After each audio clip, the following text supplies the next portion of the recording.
It's been a while since we've done any sort of Q&A, and I've decided to go ahead and let Phil curate these questions so that we can have a little bit of entertainment, maybe take a break from some of the common discussion of 30 series versus 5000 series versus Intel versus, let's just talk about it in Q&A form, I guess.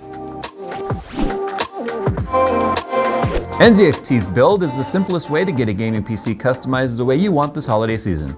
Choose the games you want to play, set a budget, and let Build take care of the rest.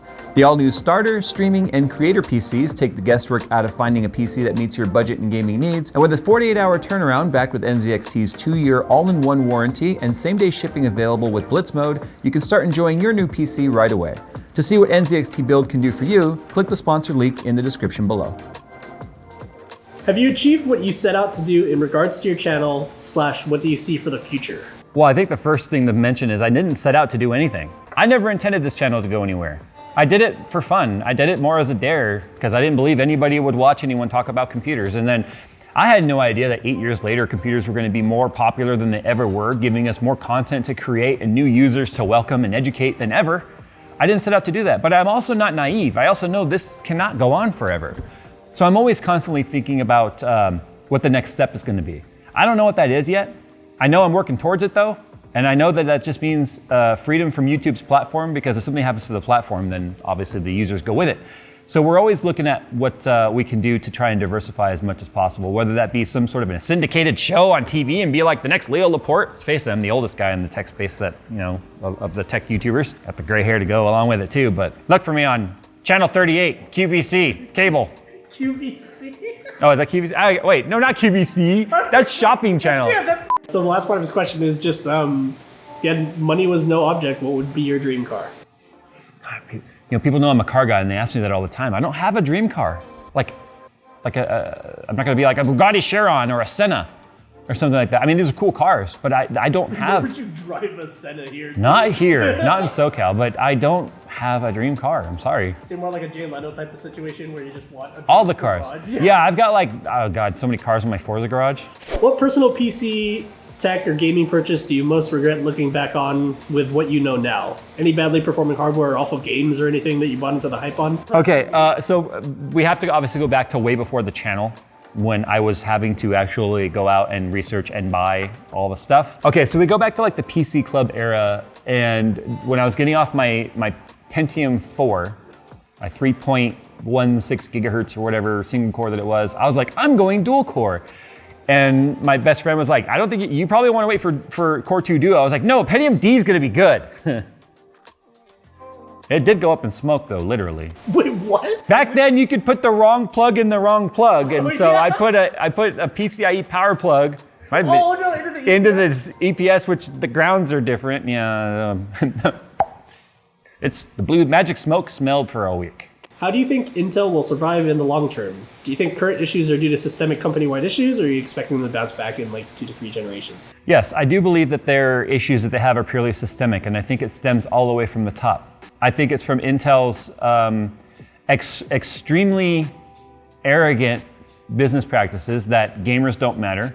I think they're banking entirely on their enterprise solutions, which are, we're talking about servers, cloud, their workstations and stuff like that people buy that by the thousands with these major corporations and such, and their deals with like IBM and Lenovo and stuff like that. However, I think if anything we've seen in the last couple of years is that with the rise of new media, YouTube, live streaming, gaming being as popular as it is, seeing celebrities get on board, and the amount of people that AMD's been able to poach from that buyer base, I think that's the start of changing tides, if you will. And I think Intel has no choice but to acknowledge that that's a buyer base that they cannot give up and they cannot sacrifice. Do I think Intel's gonna ever publicly say that? No. Do I think Intel needs a restructuring from the top down? Absolutely. And I feel like Intel's just gone completely suit, if you will. And one of the things I'm not a huge fan of with AMD in the past is their marketing techniques, but I do believe that they're much more casual today than Intel. Now that they've gone away with a lot of the real petty, stupid marketing campaigns they used to do in the past, I think the way Intel survives long term is by acknowledging the fact that they are a slowly sinking ship. And I don't believe that they're ever going to acknowledge that. I think their arrogance blinds them. You know, like Darth Sidious said to Yoda, your arrogance blinds you, which is how the Sith rose right underneath their nose. And AMD being the Sith in this one, I guess. But we're black and red, it's perfect. Red, yeah. With all that you do you ever have time to just relax and enjoy any of the PCs that you build? By the way, and thanks for all the builds, videos, wisdom, etc. I've played Nebula a lot, especially because I built it, brought it home, and then the whole quarantine sort of happened, and I spent a lot of months just in my office. You guys saw some of those home videos. I have not clearly gotten a chance to take this one home yet, and that's because I have not dumped all the data off of Nebula yet that I need. I have a lot of stuff on there that I have to save and back up that I just haven't had a chance to do yet. Do I get as much time to game in the game room as I'd like? No, not with the building of the channel and the family life, and then the amount of time I was spending working on the 67 Camaro restoration project and then my model building. I've got a lot of hobbies and I just sort of like round robin around them. Like right now I'm building another model ship that I'm showing people on Instagram because I'm not gonna bore people on YouTube with my model ship building stuff. I can't have a channel for every hobby of mine, but when I get bored of that, then I'll go play World of Warships or something, you know? The one constant thing is ships, though. I know. I can't. I'm such a sherp. I'm such a sherpy. Oh my God, ships, warships. Oh my God, World of Warships. If you had the chance with any, I don't know why they capitalized it, custom case manufacturer to do a case with your own specs, what would it be like? I feel like I would team up with Inwin just because they've always demonstrated that they like to kind of think outside the box. And that's my major problem with cases is they're always just a freaky box. Hey, Fractal, not all cases have to be a rectangle, okay? So one of my favorite cases that's just different that I didn't get a chance to get my hands on is the Inwin S-frame. That's the one that's literally just a piece of sheet metal that's like got the crazy bends in it and it's an open chassis with tempered glass in the front. I would have loved to have done a build in that, but unfortunately I didn't have a relationship with Inwin at the time, and then those are very limited edition cases. But I feel like Inwin would be the perfect collaboration effort to come up with a custom case. What would it have in it? I don't know yet. I know I would want things compartmentalized. I would want there to be separate compartment for the radiators. That way none of the radiant heat from radiators, which is what they do, would make it into the motherboard component area, the GPU component area. Allow your water cooling to take the heat away into a separate compartment that has its own flow-through chassis design, and then have the components be separate. It'd probably be 90-degree inverse. Not completely inverted like a lot of people do, but that way you can have well, I guess they actually did that with the D-frame. That was just a 90-degree invert. There's a lot of ways that I would do it. Aluminum is probably a must just because of weight. I love the way the brushed aluminum looks. Tempered glass is a must. I think a lot of cases are doing that for a reason. I can sort of see in my head how I would do it, but I'm not gonna give away too much information. Do you think it's possible for manufacturers to get caught up with customer demands within the next year? Or are we going to continue to see products bought out and resold at a marked up price for a long time to come? We're going to continue to see products bought out and marked up prices as long as time, forever. How many people have failed basic economics? This is supply and demand. You created a demand by giving us, let's take NVIDIA for example, because they are clearly the most out of stock item, period. Items, I should say. They gave us a very big generational jump in terms of performance, which increase demand. And then they don't manufacture nearly enough of them because they did this all during COVID, which has an extremely low manufacturing yield right now, for whatever reason, whether it be raw materials or what. So those that are being bought are, even if they're not a scalper, are probably unintentionally becoming scalper because they're realizing like, hey, I just bought this for $700, but I can get $1,500 for it. You know what? I can stay on my 1070 for a little bit longer, put it on eBay for $1,500 and off they go.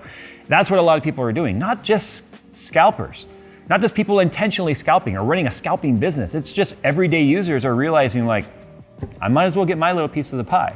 It's hard to fault them for that, but the true fault really lies with the manufacturer, not being able to keep up with the demand. Will they catch up? Absolutely. Of course they're gonna catch up. There's never, it's just general supply and demand. Right? And NVIDIA's already said it's going to take until 2021, the beginning of 2021, for them to catch up with sending enough units to where regular people are going to be able to get them, which as more people get them, the demand sort of dies a little bit and then things normalize. That's just the economy. That's the way it works. Guess what? Everything's in high demand. Did you know that there's a nationwide concrete shortage? Did you know that concrete projects are being put off by months because it can't crush rock fast enough? It's not just computers, people, it's everything right now. Computers and PC components are not immune to the economy. May we got a 2-minute walkthrough on your video production, start to finish, high level only. May we got grammar, please. Walk into studio, turn on lights, turn on camera, push record, talk for 40 minutes, stop record, take footage to computer, mush it together and upload it. What do they expect me to say? That's literally what we do. We just like a big lump of clay. We just mash it together and upload it. Do you believe that combustion engine / gas cars are on their way out? If so, when do you feel all cars will be at least electric hybrids, hydrogen electric, some form of electric? How do you feel about this? I think a lot of people forget battery manufacturing is also, okay, so the idea of electric cars is to be less of a hit on the environment, less carbon, less fossil fuel reliance. However, we rely on fossil fuels to run the factories that build the batteries. I don't think we're at a point to where we can actually manufacture nearly enough batteries to have every car in California alone be electric. Do I think it'll happen in my lifetime? That depends on who you ask. A lot of people seem to think I'm like over the top middle-aged already. But do I think it'll happen in my kid's lifetime where every vehicle will be electric? Probably. I think we won't see vehicles like cars be fully electric or some sort of alternative propulsion, if you will, other than oil, until we see mass travel like airliners being electric as well. Do you think that people using it can overclock better is a justifiable reason to make a purchasing decision? I don't think overclocking is ever an incentive to buy something. Remember, overclocking is not guaranteed. The silicon quality is all lottery driven, which we talked about a million times. We've had a few CPUs come through here that just, you can't apply any sort of overclock. The moment you even try, it just immediately falls on its face.